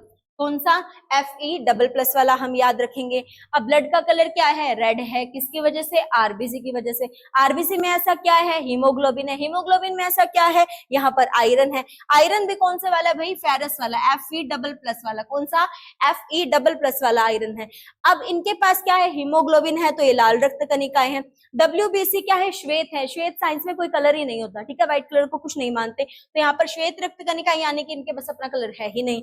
तो क्यों नहीं है, क्योंकि यहाँ पर हीमोग्लोबिन नहीं होता, हीमोग्लोबिन यहाँ पर नहीं होता, इसीलिए इनके पास कलर है ही नहीं। यहाँ पर हीमोग्लोबिन है, तो आरबीसी को हमने क्या बोल दिया कि इनके पास क्या है, रेड कलर है। क्या है, रेड कलर है, जिसकी वजह से सारा ब्लड क्या दिखता है हमें, लाल रंग का दिखता है। सारा ब्लड ही क्या दिखता है हमें, लाल रंग का दिखाई पड़ता है। तो यहाँ पर रेड ब्लड सेल है, यहाँ पर क्या है, रेड ब्लड सेल है। नेक्स्ट हम देखेंगे, अगर यहाँ पर क्या है, प्रोटीन है। सबसे पहले देखिए, यहाँ पर मैंने कहा यहाँ पर प्लाज्मा के क्या है, यहाँ पर प्रोटीन है। प्रोटीन किसके है, प्लाज्मा प्रोटीन है। ठीक है। 8% क्या है, प्रोटीन है, एल्ब्यूमिन है, फिब्रिनोजन है, ग्लोबुलिन। इसके अलावा भी बहुत सारे अमीनो एसिड होते हैं, न्यूट्रिएंट्स होते हैं ब्लड में, बहुत सारी चीजें होते हैं। ब्लड ट्रैवल करता है, यहाँ पर ट्रांसपोर्टेशन का काम करता है। ब्लड क्या करता है, ब्लड यहाँ पर काम करता है ट्रांसपोर्टेशन का, ट्रांसपोर्टेशन का यानी कि परिवहन का। ठीक है। अगर पूछे फंक्शन क्या है ब्लड का, तो फंक्शन क्या करेगा ब्लड, ब्लड ट्रांसपोर्टेशन में सहायता करता है। किस किस को ट्रांसफर करता है, यहाँ पर हम याद रखेंगे O2 है ब्लड में CO2 है, ठीक है, ब्लड में यूरिया है, ब्लड में अलग पोषक तत्व हैं, और क्या क्या चीजें हैं ब्लड में सारा मेटाबॉलिक वेस्ट होता है, मेटाबॉलिक वेस्ट होता है। इन सब चीजों का परिवहन कौन करता है, परिवहन के लिए कौन जिम्मेदार है शरीर में, परिवहन के लिए हमारा रक्त ही तो जिम्मेदार है। अब रक्त जिम्मेदार है किसके लिए, परिवहन के लिए, तो इसका फंक्शन क्या हो गया, परिवहन का, यानी कि O2 CO2 urea nutrient metabolic waste को कौन ट्रेवल करवाता है, फंक्शन क्या है किसका, ब्लड का। अब ब्लड में सारे कंपोनेंट पाए जाते हैं, इसीलिए ब्लड किसका काम करता है, इन सभी का ट्रांसपोर्टेशन करता है, यानी कि परिवहन, यानी कि जिसका जहां पर जो घर है, ठीक है, अपने घर पर सभी को पहुंचा देता है, ट्रांसपोर्ट का काम है। इसका किसका काम है, ट्रांसपोर्ट का काम है। किसका ट्रांसपोर्ट का काम है भाई, इंपोर्ट और एक्सपोर्ट का। किसका काम है, ब्लड का काम है शरीर में। किसका, ब्लड का काम क्या है, इंपोर्ट और एक्सपोर्ट का। उससे पहले हमने देखा, यहाँ पर चलेंगे हम, मैंने आपको बोला कि यहाँ पर 3 प्रोटीन है ब्लड में। कितने प्रोटीन है, 3, एल्ब्यूमिन है, फिब्रिनोजन है और ग्लोबुलिन है। एक बार इनको अच्छे से देखेंगे कि यहाँ पर इन तीनों का काम क्या दिखता है। सबसे पहले क्या है, एल्ब्यूमिन है, फिर क्या है, ग्लोबुलिन है, फिर क्या है, ठीक है, यहाँ पर 3 है। पहले क्या है, एल्ब्यूमिन है, एल्ब्यूमिन, फिर क्या है, ग्लोब्यूलिन, फिर क्या है, फिब्रिनोजन, फिर क्या है, फिब्रिनोजन। ठीक है, तीनों हैं। अब यहाँ पर सबसे पहले एल्ब्यूमिन क्या है, एल्ब्यूमिन करता है ओस्मियो रेगुलेशन। याद रखेंगे इसका कार्य क्या है, ओस्मियो रेगुलेशन का, ओस्मियो रेगुलेशन। किस पर नियंत्रण रखेगा, शरीर में सोल्ट और पानी की मात्रा पर नियंत्रण रखेगा। किसमें, शरीर में सोल्ट और पानी की मात्रा पर नियंत्रण रखेगा कि सोल्ट जो है पानी के हिसाब से ज्यादा ना हो जाए या कम ना हो जाए। ओस्मियो रेगुलेशन कौन करता है, एल्ब्यूमिन, जो किसमें पाया जाता है, ब्लड का कंस्टिट्यूएंट है। यहाँ पर ब्लड में भी किसका, प्लाज्मा का। ठीक है, उसके बाद ग्लोबुलिन क्या करता है, ये इम्यूनिटी प्रोवाइड करते हैं, यानी कि इम्यूनोग्लोबुलिन बनाते हैं। क्या बनाते हैं, ग्लोबुलिन बनाते हैं, इम्यूनिटी प्रोवाइड करते हैं, डिफेंसिव है नेचर के अंदर, यानी कि रक्षा प्रोवाइड करते हैं, रक्षात्मक है। कैसे हैं, रक्षात्मक है, डिफेंसिव है नेचर के अंदर, इम्यूनिटी प्रोवाइड करते हैं। इम्यूनिटी कैसे, इम्यूनोग्लोबुलिन बना करके। ठीक है, यहाँ पर फिब्रिनोजन अनदर इंपॉर्टेंट फैक्टर है, क्या करता है, ब्लड का क्लोट, ब्लड का क्लोट, ब्लड क्लोटिंग में सहायता करते हैं, कोएगुलेटिंग, कोएगुलेशन। इनकी प्रॉपर्टी क्या है, कोएगुलेशन की। कोएगुलेशन का मतलब क्या है, रक्त का थक्का। हिंदी में क्या लिखेंगे इसको भाई, रक्त का थक्का, रक्त का थक्का जमाने में सहायता करते हैं। अब रक्त का थक्का का मतलब क्या है, ब्लड का क्लॉट। अगर हमारे शरीर में कहीं पर भी चोट लग जाए तो ऐसा तो नहीं है वहां से खून बहा ही जा रहा है, ठीक है, बंद तो होगा ना। बंद किसकी वजह से होता है, फिब्रिनोजन की वजह से। और यहाँ पर विटामिन के सहायता करता है। कौन करता है, विटामिन के सहायता करता है। विटामिन के एक्टिव करता है प्रोथ्रोम्बिन को, जो कि इनएक्टिव स्टेट में होता है। प्रोथ्रोम्बिन बनाता है थ्रोम्बिन को। थ्रोम्बिन जो है एक्टिव करता है किसको, फिब्रिनोजन को। और फिब्रिनोजन क्या करता है, ब्लड का क्लोट जमाता है। क्या करता है, ब्लड का क्लोट जमाता है, ताकि किसी भी हिस्से से ज्यादा ब्लड जो है उसका स्राव ना हो जाए। यहाँ पर रक्त का थक्का कौन जमाता है, फिब्रिनोजन जमाता है। तो ये है हमारे किसके, प्लाज्मा के तीनों फैक्टर। एल्ब्यूमिन क्या करेगा, ओस्मियो रेगुलेशन। ओस्मियो रेगुलेशन का मतलब क्या है, नमक और जो सोल्ट है और जो वाटर है हमारी बॉडी में उसका नियंत्रण। फिब्रिनोजन ब्लड का क्लॉट जमाएगा। और ग्लोबुलिन क्या करेगा, इम्यूनिटी बनाता है, रोग प्रतिरोधक क्षमता बनाता है। ठीक है, यहाँ पर आरबीसी है, डब्ल्यूबीसी है और प्लेटलेट्स है। आरबीसी का नाम क्या है, अरिथ्रोसाइट। अरिथ्रोसाइट में क्या है, यहाँ पर हीमोग्लोबिन है। अब हीमोग्लोबिन क्या करता है, आयरन और प्रोटीन है। आयरन की वजह से हीमोग्लोबिन क्या है, लाल है। ब्लड का कलर लाल है किसकी वजह से, आरबीसी। आरबीसी किसकी वजह से, हीमोग्लोबिन। हीमोग्लोबिन में क्या है, आयरन है। आयरन भी कौन सा वाला है, फेरस है। फेरस कौन सा, Fe++ वाला। अगर ये ऑक्सीडाइज हो जाए तो क्या बना देगा, फेरिक बना देगा, Fe3++ आएगा और वहां पर वो ऑक्सीजन को बांध नहीं पाएगा। अब यहाँ पर हीमोग्लोबिन जो है यहाँ पर याद रखेंगे, हीमोग्लोबिन जो है ऑक्सीजन के साथ बंधता है। ऑक्सीजन ट्रेवल करती है किसमें, ब्लड में। ऑक्सीजन ज्यादा किसमें होती है, ब्लड में होती है। अब यहाँ पर ऑक्सीजन जो है सोल्यूबल नहीं होती प्लाज्मा के अंदर, केवल 1.5% ऑक्सीजन जो है प्लाज्मा में घुलती है, प्लाज्मा में सोल्यूबल होती है, प्लाज्मा में सोल्यूबल होती है। बाकी 98.5% ऑक्सीजन जो है हीमोग्लोबिन से जुड़कर चलती है, हीमोग्लोबिन से जुड़कर चलती है, ठीक है। बाकी 98.5% हीमोग्लोबिन से जुड़कर चलती है। यहाँ पर 1.5% सिर्फ प्लाज्मा में सोल्यूबल है, बाकी 98.5% हीमोग्लोबिन से जुड़कर चलती है। यहाँ पर जब ये इससे बंध गई, हीमोग्लोबिन जैसे ही ऑक्सीजन से बंध गई, तो इसका नाम मैंने आपको पहले भी बताया था, इसका नाम क्या हो जाता है, हीमोग्लोबिन। हीमोग्लोबिन, इसका नाम क्या हो जाएगा भाई, हीमोग्लोबिन हो जाएगा। क्या हो जाएगा, हीमोग्लोबिन तो है ही, ऑक्सी हीमोग्लोबिन हो जाएगा। क्या हो जाएगा, ऑक्सी हीमोग्लोबिन, क्योंकि क्या बन गई, इसके साथ ऑक्सीजन बन गई, ठीक है। यहाँ पर अगर इसके साथ CO2 बन जाती, CO2 भी ज्यादा सोल्यूबल होती है, ऑक्सीजन के मुकाबले ज्यादा होती है, तो यहाँ पर इसका जो है नाम बन जाता है कार्बोमिनोग्लोबिन, ठीक है। अगर कार्बन मोनोऑक्साइड हो जाता है, कार्बोक्सी हीमोग्लोबिन, कौन सा होगा, कार्बोक्सी हीमोग्लोबिन। अगर CO जुड़ जाए, यहाँ पर ऑक्सीजन बन गई, तो उसका नाम क्या है, ऑक्सी हीमोग्लोबिन। क्या है, ऑक्सी हीमोग्लोबिन। उसके बाद हमने देखे यहाँ पर फैक्टर, ठीक है। यहाँ पर अब हम पढ़ेंगे ब्लड के सेल, प्लाज्मा वाला हमारा कंप्लीट हो गया। अब हम देखेंगे ब्लड के सेल क्या है। ब्लड में सबसे पहले क्या है, लाल रक्त कणिकाएं, फिर WBC, फिर प्लेटलेट। तो सबसे पहले हेडिंग डालेंगे किसकी, हमारी जो लाल रक्त कणिकाएं हैं, क्या है, लाल रक्त कणिकाएं हैं, रेड ब्लड सेल है जो हमारी, क्या है, red blood cell, red blood cells हैं, यानी कि RBC हैं।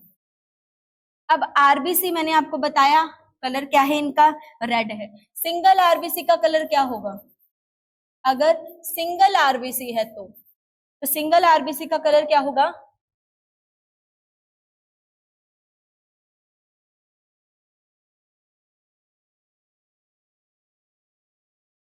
सिंगल RBC का कलर क्या होगा,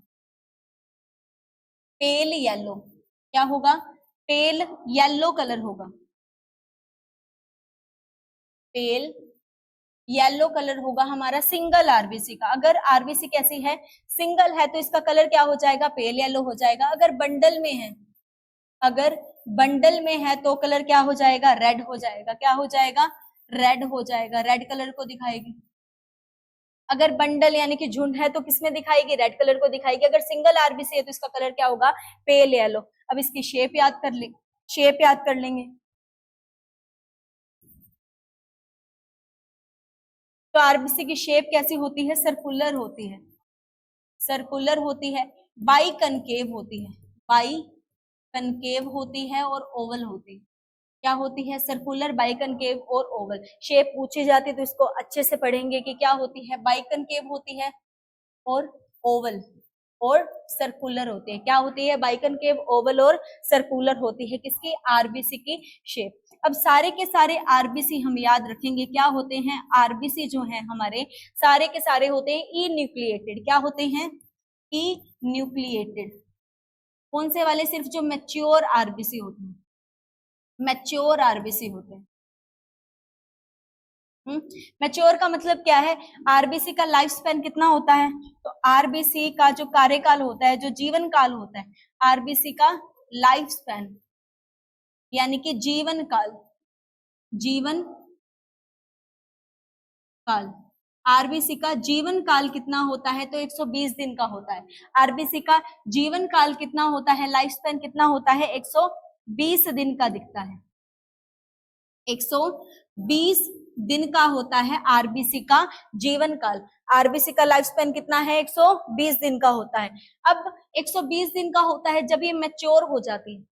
अब बच्चे भी तो क्या होते हैं, पहले बच्चे होते हैं उसके बाद मैच्योर रेंज में जाते हैं, ठीक है, जैसे कि एडल्ट होते हैं। तो वैसे जब RBC मैच्योर होती है, जब इनका ऐसा स्ट्रक्चर जो है कंप्लीट हो जाता है, सर्कुलर बाइकनकेव जो है स्ट्रक्चर ये कंप्लीट कर लेती हैं, यहाँ पर अपनी जो नेचुरल शेप है उसको अडेप्ट कर लेती है, तो यहाँ पर ये क्या हो जाते हैं, मैच्योर, और उनमें ई न्यूक्लिएटेड होते हैं। ई न्यूक्लिएटेड का मतलब क्या है कि RBC की कोशिकाओं में न्यूक्लियस एब्सेंट होता है। क्या होता है, न्यूक्लियस या केंद्रक जो है एब्सेंट होता है, न्यूक्लियस या केंद्रक जो है आरबीसी में क्या होता है, एब्सेंट होता है। अब क्यों एब्सेंट होता है, क्यों अनुपस्थित होता है, अब ये तो नहीं है, यहाँ पर कोई रीजन नहीं है, लेकिन मैच्योर आरबीसी में केंद्रक जो है नहीं होता, केंद्रक मैच्योर आरबीसी में नहीं होता, याद रखेंगे। आरबीसी में केंद्रक नहीं है, लेकिन कौन सी आरबीसी में नहीं है, जो मैच्योर वाली आरबीसी है उसमें केंद्रक नहीं है। लेकिन ऐसी कौन सी आरबीसी है, which have nucleus, RBC which have nucleus, जिनके पास केंद्रक है।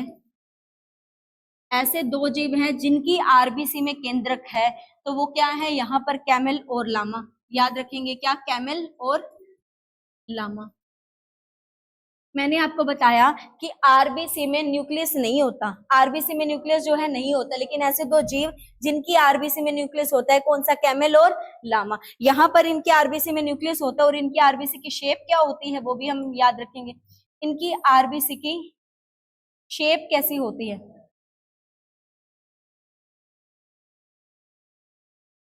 हमें जो आरबीसी उनकी शेप कैसी है, हमारी सर्कुलर है और बाई कनकेव है, लेकिन यहाँ पर क्या होगी, बाई कन्वेक्स होती है। क्या होती है, बाई कन्वेक्स होती है, बाई कन्वेक्स होती है। कैसी होती है, बाई कन्वेक्स होती है, हम याद रखेंगे क्या होती है शेप, बाई कन्वेक्स होती है।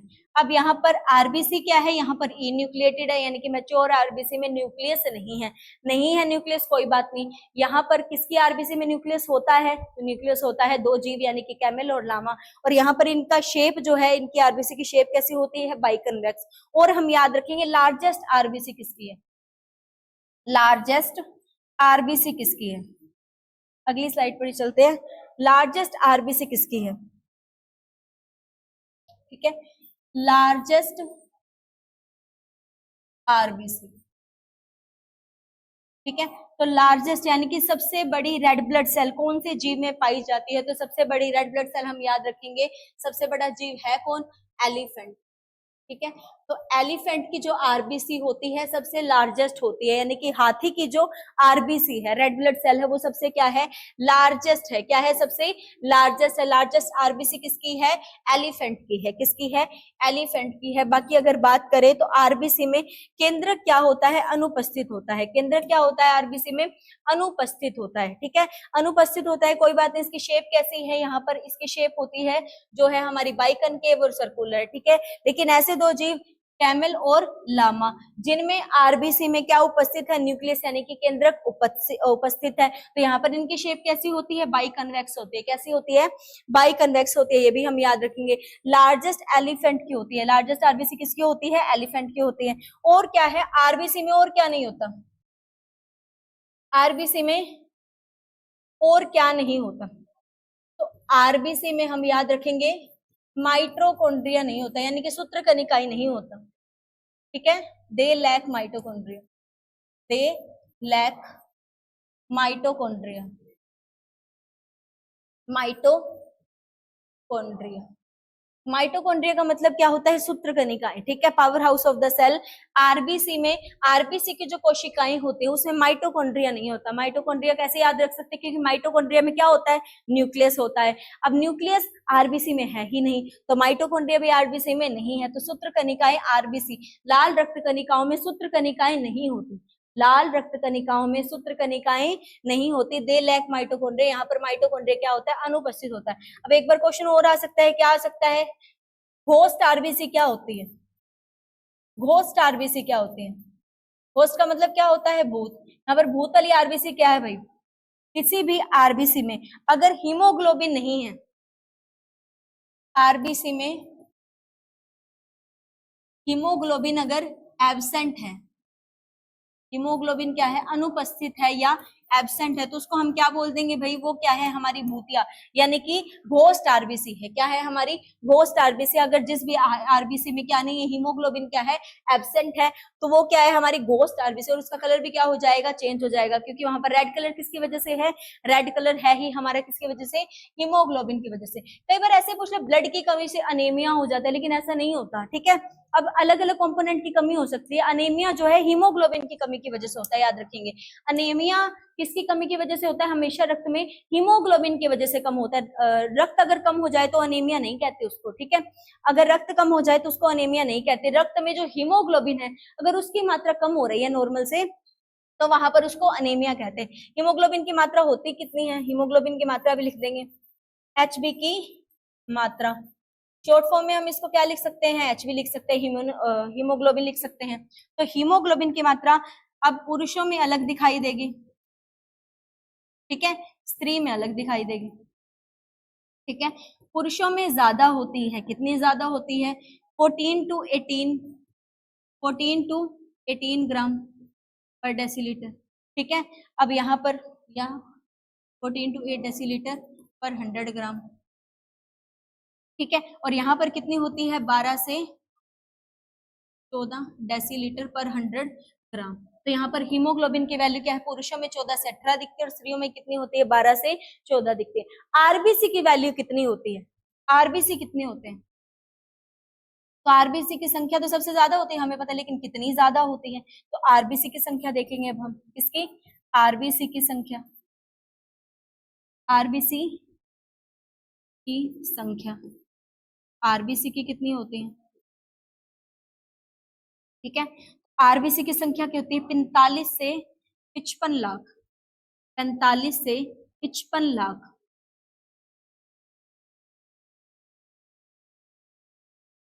45 से 55 लाख पर माइक्रोलीटर।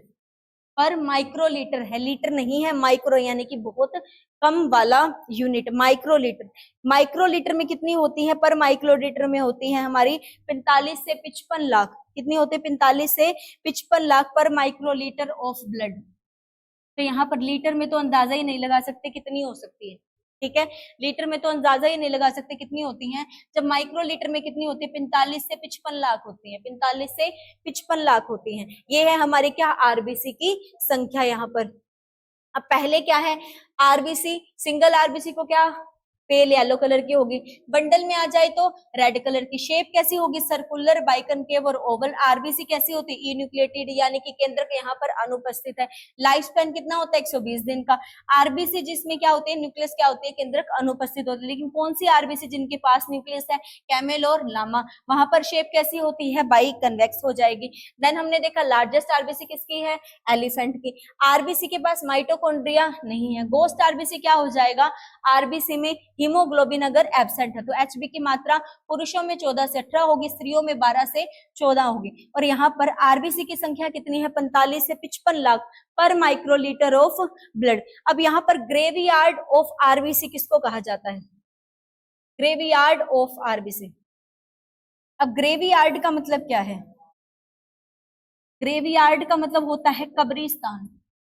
आरबीसी का कब्रिस्तान किसको कहा जाता है? हम याद रखेंगे लीवर को और स्प्लीन को, यानी कि प्लीहा को, लीवर और स्प्लीन को। लेकिन और एक इंटरेस्टिंग फैक्ट कि लीवर और स्प्लीन जो होते हैं, प्लीहा और यकृत जो होते हैं, वही एम्ब्रोइटिक स्टेज में ब्लड को फॉर्म भी करते हैं, यानी कि फॉर्मेशन यानी कि बनाते भी हैं, ठीक है।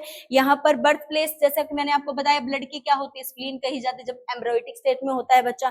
यहाँ पर लीवर और स्प्लीन को क्या कहा जाता है? ग्रेवयार्ड यानी कि कब्रिस्तान, ठीक है। मरने के बाद यानी कि 120 दिन जब उनके पूरे हो गए तो वहां पर कहाँ पर जाकर सुसाइड कर लेते हैं वो? ग्रेवयार्ड कहाँ पर है? यहाँ पर जो है मर जाएंगे और बना देंगे यूरोक्रोम।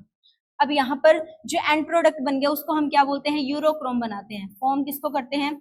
यूरोक्रोम को। अब यूरोक्रोम क्या करता है? यूरोक्रोम यूरिन को येलो कलर देता है, यूरिन को येलो कलर देता है। लीवर और स्प्लीन में जाने के बाद ब्लड ने क्या बनाया? यूरोक्रोम। यूरोक्रोम क्या करेगा? यूरिन को येलो कलर देगा। कौन सा कलर? येलो कलर देगा। किसको? यूरिन को, ठीक है। यूरिन को कौन सा कलर देगा? येलो कलर देगा। कौन देगा? यूरोक्रोम। यूरोक्रोम कैसे बनेगा? जब 120 दिन बाद, लाइफ स्पैन कितना है, कार्यकाल कितना है, जीवन काल कितना है आरबीसी का? 120 दिन का। उसके बाद ग्रेवयार्ड कब्रिस्तान में जाकर क्या कर लेंगे? वो खुदकुशी या सुसाइड, जो भी आप कह सकते हैं, ठीक है, याद रखने के लिए। वहां पर लीवर और स्प्लीन में, लीवर यानी कि यकृत में जाने के बाद क्या बन जाएगा? वही जो आरबीसी होंगे वो यूरोक्रोम बनाएंगे। अब यूरोक्रोम क्या करता है? यूरिन को येलो कलर देगा। कौन सा कलर देगा? येलो कलर देता है। अब मैंने बताया कि यहां पर जो है, जो हमारी लाल रक्त कणिकाएं हैं यानी कि आरबीसी हैं, बन रही हैं, यानी कि एक तो फॉर्मेशन हो रहा है आरबीसी का। आरबीसी का क्या हो रहा है? फॉर्मेशन हो रहा है, फॉर्मेशन ऑफ आरबीसी। अब हम एक टर्मिनोलॉजी याद करेंगे जो कि आपको याद रखनी है। एक तो फॉर्मेशन हो रहा है आरबीसी का, ठीक है। दूसरी क्या चीज हो सकती है? इनकी संख्या में वृद्धि हो सकती है। आरबीसी की संख्या में वृद्धि, संख्या में वृद्धि हो सकती है, या क्या हो सकती है? संख्या में कमी आ सकती है, या क्या हो सकता है? संख्या में कमी आ सकती है, संख्या में कमी आ सकती है, ठीक है। यही चीजें हो सकती है ना। एक तो फॉर्म होगी आरबीसी, आरबीसी क्या है? बन रही है। तो बन रही है तो उसको हम क्या बोलेंगे? अगर आरबीसी की संख्या में वृद्धि है तो उसको हम क्या बोलेंगे? अगर संख्या में क्या आ गई? कमी आ गई, तो हम क्या बोलेंगे? और ये मैंने आपको स्टार्टिंग में ही बताया था कि यहाँ पर अगर बन रहा है, क्या बन रहा है? ब्लड बन रहा है, तो उसको हम क्या बोलेंगे? हीमेटोपोइसिस। क्या बोलेंगे? ब्लड के बनने को हम क्या बोलते हैं? हीमेटोपोइसिस बोलते हैं। अगर ब्लड हमारा बन रहा है तो हम उसको क्या बोलते हैं? हीमेटोपोइसिस बोलते हैं। पोइसिस का मतलब क्या होता है? बनना। अब यहाँ पर क्या बन रही है? आरबीसी। हमारे यहाँ पर क्या बन रही है? अब लास्ट में आरबीसी बन रही है, ठीक है। अगर आरबीसी बन रही है तो क्या है? फॉर्मेशन हो रही है, तो ये भी क्या होगी? हमारी अरिद्रो। इसके नाम के आगे क्या लगेगा? अरिद्रो, अरिद्रोपोइसिस। क्या कहेंगे इसको हम? अरिद्रोपोइसिस। अगर ब्लड बन रहा था तो हिमेटोपोइसिस, आरबीसी बन रही है तो अरिद्रोपोइसिस। अगर इनकी संख्या में वृद्धि हो गई, संख्या में वृद्धि हो गई, तो अरिद्रो तो आएगा, अरिद्रो तो आएगा। अरिद्रोसाइटोसिस, तब नाम क्या आएगा? साइटोसिस। अगर संख्या में क्या हो रही है? वृद्धि हो रही है, तो हम इसको क्या बोलेंगे? अरिद्रोसाइटोसिस बोलेंगे। अब कमी के लिए कौन सा वर्ड आता है? पनिया। कौन सा? पनिया। अरिद्रोसाइटोपनिया। क्या बोलेंगे? अरिद्रोसाइटोपनिया, अरिद्रोसाइटोपनिया बोलेंगे अगर इनकी संख्या में क्या आ रही है? कमी आ रही है। तो कमी के लिए कौन सा वर्ड होगा? पीनिया। कौन सा होगा? पीनिया। यानी कि अरिद्रोसाइटोपनिया, यानी कि क्या आ रही है? आरबीसी की संख्या में क्या है? कमी है। किसकी संख्या में? आरबीसी की संख्या में। आरबीसी की संख्या में क्या आ रही है? कमी आ रही है, तो वो क्या है? अरिद्रोसाइटोपनिया है। क्या है? अरिद्रोसाइटोपनिया है। अगर संख्या में वृद्धि हो रही है तो अरिद्रोसाइटोसिस है। अगर फॉर्मेशन हो रहा है आरबीसी को तो वो क्या है? अरिद्रोपोइसिस है। और इसी तरीके से अगर डब्ल्यूबीसी के लिए लिखेंगे तो वहां पर ल्यूकोसाइटोपोइसिस हो जाएगा, ल्यूकोसाइटोसिस हो जाएगा, और यहाँ पर ल्यूकोसाइटोपनिया हो जाएगा, ठीक है। नेक्स्ट क्या है? अब यहाँ पर थे ब्लड के कॉम्पोनेंट। सबसे पहले हमने किसको देखा? आरबीसी को। अब किसको देखेंगे? डब्ल्यूबीसी को। फिर हम किसके बारे में बात करेंगे? प्लेटलेट्स के बारे में बात करेंगे, ठीक है। तो अब हम बनाएंगे हेडिंग किसको? डब्ल्यूबीसी को, यानी कि व्हाइट ब्लड सेल को। किसको? व्हाइट ब्लड सेल्स को। श्वेत रक्त कणिकाएं क्या है? तो इनका कलर मैंने आपको बताया क्या होगा? श्वेत होगा। अब श्वेत तो होगा क्यों? क्योंकि यहाँ पर हीमोग्लोबिन नहीं है। श्वेत क्यों है? यहाँ पर हीमोग्लोबिन नहीं है। श्वेत रंग की होती हैं। क्यों होती है श्वेत रंग की? क्योंकि किसकी कमी के कारण? Absence of haemoglobin. Due to absence of haemoglobin, haemoglobin. अब इनका नाम क्या है? ल्यूकोसाइट। और क्या बोलते हैं इसको? ल्यूकोसाइट बोलते हैं। क्या बोलते हैं? ल्यूकोसाइट्स।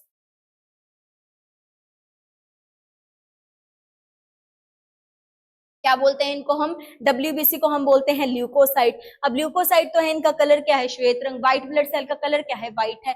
व्हाइट है क्यों है, due to absence of haemoglobin. Red वाले रेड क्यों है, क्योंकि वहां पर प्रेजेंस है, किसकी प्रेजेंस है, हीमोग्लोबिन की। तो यहाँ पर अगर एब्सेंस है किसकी, हीमोग्लोबिन को, तो इनका कलर क्या हो जाएगा, श्वेत हो जाएगा। अब इनका नाम क्या है, ल्यूकोसाइट। अगर संख्या में वृद्धि हो गई, संख्या में वृद्धि हो गई, वृद्धि के लिए क्या नाम आएगा, साइटोसिस। क्या आएगा, साइटोसिस। तो इसका नाम क्या आ जाएगा, ल्यूकोसाइटोसिस, ल्यूकोसाइटोसिस। अगर यहां पर संख्या में कमी आ गई, संख्या में कमी आ गई तो क्या होगा, तो कमी आ गई तो क्या होगा, ल्यूकोसाइटोनिया। ठीक है, ल्यूकोसाइटोपिनिया। ठीक है, अगर कमी आ जाएगी तो पीनिया वर्ड आ जाएगा, अगर वृद्धि हो रही है तो साइटोसिस आ जाएगा, अगर फॉर्मेशन हो रही है तो पोइसिस वर्ड आ जाएगा। ठीक है, तो यहाँ पर संख्या में कमी है तो ये हो गया ल्यूकोसाइटोनिया हो गया। क्या हो गया, ल्यूकोसाइटोपिनिया होगा। अब इनका लाइफ स्पैन देखेंगे, इनका लाइफ स्पैन कितना होता है, इनका लाइफ स्पैन कितना होता है, आरबीसी का कितना था 120 दिन का, लेकिन इनका केवल 3 से 5 दिन का होता है। कितना, 3 से 5 दिन का होता है, 3 से 5 दिन का होता है। और डब्ल्यूबीसी करती क्या है, इम्यूनिटी प्रोवाइड करती है, इम्यूनिटी यानी कि रोग प्रतिरोधक क्षमता प्रोवाइड करती है। ठीक है, टू द बॉडी।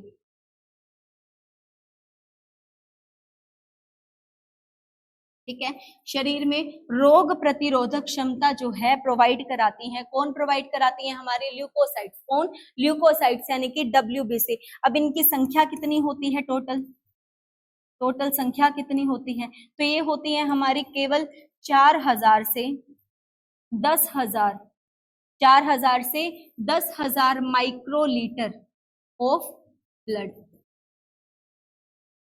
ठीक है, पर माइक्रोलीटर ऑफ ब्लड कितनी होती है, 4000 से 10,000 प्रति माइक्रोलीटर ऑफ ब्लड ही पाई जाती है। क्या, WBC। काम क्या है, इम्यूनिटी प्रोवाइड करने का। लाइफ स्पैन कितना है, 3 से 5 दिन का। संख्या में कमी आ जाएगी तो ल्यूकोसाइटोपिनिया, अगर वृद्धि हो रही है तो ल्यूकोसाइटोसिस। एक वर्ड और आता है यहाँ पर, ल्यूकीमिया, ल्यूकीमिया जिसको ब्लड कैंसर भी कहा जाता है। क्या होता है, ल्यूकीमिया। ल्यूकीमिया में क्या होता है, WBC की अबनॉर्मल ग्रोथ होती है। क्या होती है, अबनॉर्मल ग्रोथ होती है, abnormal growth of WBC। White blood cell की अबनॉर्मल ग्रोथ होती है। क्या होती है, व्हाइट ब्लड सेल की अबनॉर्मल ग्रोथ होती है, उसको हम क्या बोलते हैं, ल्यूकीमिया। क्या बोलते हैं, ल्यूकीमिया। यहाँ पर इसका लाइफ स्पैन 3 से 5 दिन का होता है। संख्या कितनी है, 4000 से 10,000 प्रति माइक्रोलीटर ऑफ ब्लड। ठीक है, यहाँ पर ल्यूकीमिया क्या, अबनॉर्मल ग्रोथ हो जाना श्वेत रक्त कणिकाओं की। अब इनका कलर क्या है, श्वेत है। क्यों श्वेत है, क्योंकि यहाँ पर हीमोग्लोबिन नहीं है। ठीक है, हीमोग्लोबिन यहाँ पर नहीं है। नेक्स्ट क्या है, हमारी प्लेटलेट्स है। क्या है नेक्स्ट, हमारी प्लेटलेट्स है। क्या है, हमारी प्लेटलेट्स है नेक्स्ट। यहाँ पर अगर प्लेटलेट्स में देखें तो प्लेटलेट्स को हम क्या बोलते हैं,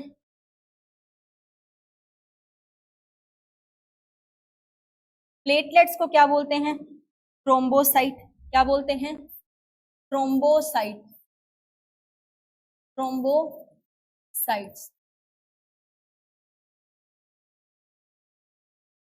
थ्रोम्बोसाइट्स। ठीक है, अब थ्रोम्बोसाइट्स को कहते हैं, संख्या में वृद्धि हो गई तो क्या होगा, वृद्धि हो गई तो क्या होगा, वृद्धि के लिए हम क्या लगाएंगे, नाम में थ्रोम्बोसाइटोसिस। क्या होगा, थ्रोम्बोसाइटोसिस। ठीक है, अगर कमी आ गई तो क्या होगा, तो पनिया वर्ड आ जाएगा। कौन सा आ जाएगा, पनिया वर्ड आ जाएगा, थ्रोम्बोसाइटोनिया आ जाएगा। वो साइटोपिनिया आ जाएगा। अब यहाँ पर इसकी संख्या कितनी होती है टोटल, उससे पहले लाइफ स्पैन कितना है इनका, इनका लाइफ स्पैन कितना होता है, तो 3 से 5 दिन का ही दिखता है, 3 से 5 दिन का ही दिखता है। अब ये करते क्या है, रक्त में थक्का जमाने का काम करती हैं, ब्लड में क्लोट करने का काम करती है, यानी कि रक्त में थक्का जमाने के लिए काम करती है, जमाने का कार्य करती है, कार्य करती हैं। ठीक है, रक्त में थक्का जमाने का कार्य करती हैं, यानी कि ब्लड का क्लोटिंग फैक्टर, कितने क्लोटिंग फैक्टर होते हैं ब्लड में? 13 क्लोटिंग फैक्टर होते हैं। तो वहां पर रक्त में थक्का जमाने का कार्य कौन करती है? हमारी प्लेटलेट्स करती हैं। अब इनकी संख्या देखेंगे, अब इनकी संख्या कितनी है, तो इनकी संख्या कितनी होती है? ये होती है हमारी 1.5 से 4.5, 1.5 से 4.5 लाख पर माइक्रोलीटर ऑफ ब्लड। कितनी होती हैं? 1.5 से 4.5 लाख पर माइक्रोलीटर ऑफ ब्लड होती हैं। यहीं पर अगर हम बात करें किसकी? WBC की, तो ये कितनी होती है? 4000 से 10,000 माइक्रोलीटर ऑफ ब्लड। और अगर RBC की बात करें तो RBC कितनी होती है? RBC होती है हमारी, रेड ब्लड सेल होती हैं हमारी कितनी? 45 से 55 लाख पर माइक्रोलीटर ऑफ ब्लड। कितनी थी? 45 से 55 लाख पर माइक्रोलीटर ऑफ ब्लड। अब यहाँ पर इनकी संख्या से ही पूछा जाता है क्वेश्चन की रेशियो ऑफ गैसेस क्या है, रेशियो ऑफ गैसेस क्या है। अब हम देखेंगे रेशियो ऑफ गैसेस क्या है, यानी कि ब्लड में गैसेस का रेशियो कितना है, ब्लड में गैसेस का रेशियो कितना है। तो ब्लड में गैसेस होती कितनी है यहाँ पर?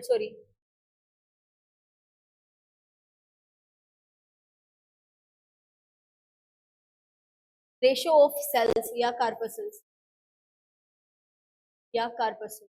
ठीक है, सेल्स या कार्पसल का रेशियो कितना होता है ब्लड के अंदर। तो यहाँ पर 3 तरीके की सेल्स होती हैं, हमें पता ही है कौन कौन सी होती हैं?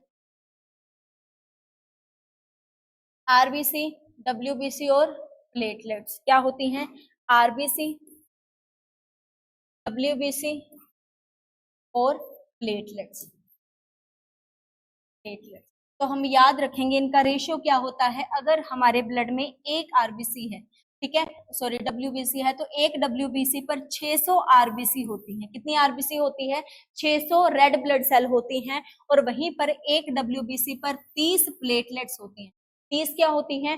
प्लेटलेट्स होती हैं। इनकी संख्या एक बार फिर से लिखेंगे, कितनी होती है इनकी संख्या? RBC की संख्या होती है हमारी 45 से 55 लाख पर माइक्रोलीटर ऑफ ब्लड। यानी कि हम इमेजिन भी नहीं कर सकते कि मतलब कितनी हो जाएंगी लीटर के अंदर। माइक्रोलीटर के अंदर कितनी है? 45 से 55 लाख है। ठीक है, तो एक WBC पर 600 RBC होती हैं और एक WBC पर प्लेटलेट्स कितनी होती हैं? 30 प्लेटलेट्स होती हैं। और यहाँ पर इनकी संख्या कितनी है? यहाँ पर हमारी WBC की संख्या कितनी होती है? यहीं पर होती है 4000 से 10,000। कितनी होती है? 4000 से 10,000 प्रति माइक्रोलीटर ऑफ ब्लड। कितनी होती है? 10,000, तकरीबन 4000 से 10,000 माइक्रोलीटर ऑफ ब्लड होती है। यहाँ पर हमारी प्लेटलेट्स कितनी होती है? तो ये होती है हमारी 1.5 से 4.5 लाख, 1.5 से 4.5 लाख प्रति माइक्रोलीटर ऑफ ब्लड। ठीक है, तो इस टाइप से हम रेशियो निकाल सकते हैं किसका? हमारा WBC, प्लेटलेट्स और किसका? RBC का। ठीक है, क्या होगा जब एक WBC है तो एक WBC पर 600 हमारी RBC हैं और एक WBC पर प्लेटलेट्स कितनी है हमारी? 30 प्लेटलेट्स काम करती है। कितनी है? 30 प्लेटलेट्स है। और यहाँ पर ये वैल्यू दी गई है, यानी कि संख्या कितनी है ब्लड में, संख्या कितनी है। तो सबसे ज्यादा क्या पाई जाती है? सबसे ज्यादा RBC है। सबसे ज्यादा पाई जाने वाली सेल्स कौन सी हैं? RBCs है। पाए जाने वाली सेल्स कौन सी हैं? RBC हैं। याद रखेंगे क्या है?